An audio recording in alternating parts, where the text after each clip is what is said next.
নজর রাখছি এই মুহূর্তে একেবারে মাথাভাঙার দিকে। নির্বাচনের আগেই শনিবার মাথাভাঙায় এসে পৌঁছায় কেন্দ্রীয় বাহিনীর জওয়ানেরা। রবিবার মাথাভাঙা পঞ্চানন মোড়, পচাগড় ও মাথাভাঙা শহরের বিভিন্ন এলাকায় কিন্তু রুট মার্চ করেছে কেন্দ্রীয় বাহিনীর জওয়ানেরা। আবার জানিয়ে রাখবো যে মাথাভাঙা পঞ্চানন মোড়, পচাগড় ও মাথাভাঙা শহরের বিভিন্ন এলাকায় কিন্তু রুট মার্চ করছে কেন্দ্রীয় বাহিনীর জওয়ানেরা।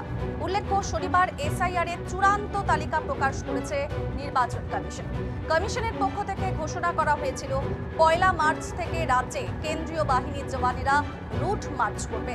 আর সেই মোতাবেক কিন্তু উত্তরবঙ্গের বিভিন্ন জেলার পাশাপাশি এদিন মাথাভাঙায় কেন্দ্রীয় বাহিনীর জওয়ানেরা রুট মার্চ করে।